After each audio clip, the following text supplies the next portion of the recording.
So we just got a little bit of time. It's flown by. It's amazing. But we have a few minutes left, and I wanted to open up the discussion to some questions from the audience. So, yes, you had a question. I was actually wondering if the panelists could give a recommendation of what some of their favorite queer, gender, queer, trans comic characters or comic creators are outside of the woman. Recommendations of favorite queer characters and or creators? I kind of got one in mind. He's actually featured in Prism as well.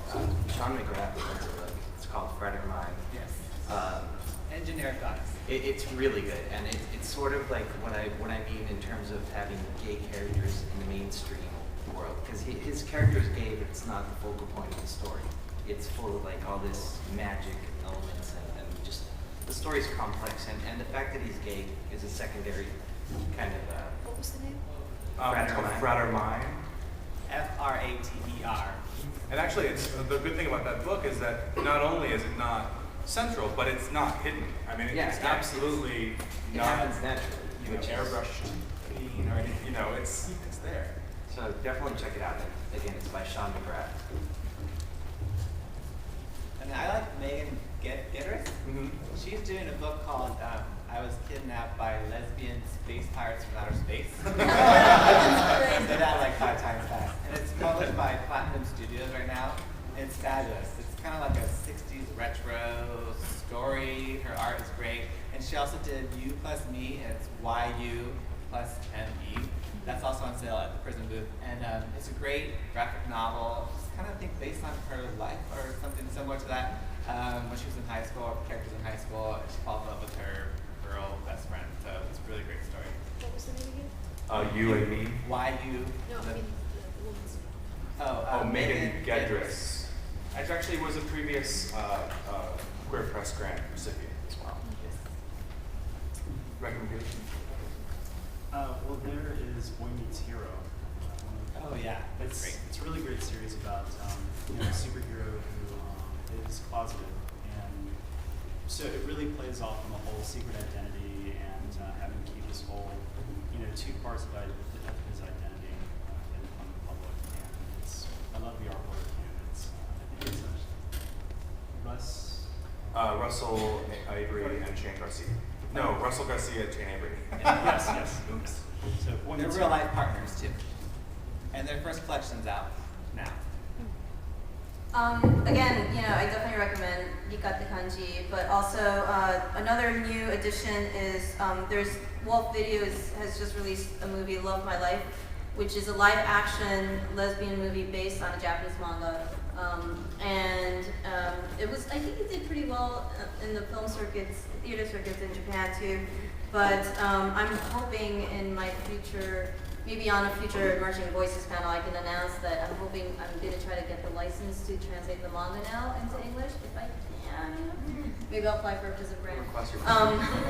But in addition, if anyone likes really campy anime, there's always Sailor Moon. The artist herself is straight, but there's 2 very strong lesbian characters that hopefully in the uncut versions they will have retained that. And then the last season that never made it over to the States, the characters are actually boys who transform into female sailor superheroes. So we've got a little bit of gender bending there as well. Wow. well, in terms of genderqueer trans comics, there aren't that many that I know of, but there is one book called How Loathsome. It's very good. And there was also this comic for a while called T. Gina. I don't know if she's still doing it. Actually, Gina is doing a lot of animation work right now on her second Pixel Tune. Well, she's someone to check out. And there's a book called Tranzilla by Rain Alexander. That's pretty good. Glamazonia. Glamazonia. Well, Glamazonia, the Uncanny Super Train. But definitely very tongue-in-cheek. Please don't take it too seriously. Please don't get mad at him. Book by Justin Hall. Also, a recipient. What's that? I said, get another queer press grant. Get another queer press grant, yeah. There's also a title that I have yet to review. I actually bought the first volume in Japan and I haven't had a chance to read it yet, but I have to figure out if it's cross-dressing or if it's true transgender identity, but it's some romantic high school comedy about this, at an all-girls school where this girl falls in love with a girl and then finds out that she's actually a guy. But again, I don't know, there's been a long, long history of cross-dressing in Japanese culture, and I have to see what, I mean, either way, it's still queer, but, you know, I don't know if it's a cross-dressing story or if it's a trans story, so. Any other questions in the audience? Come on, you're curious. LGBTQ, you have questions? No?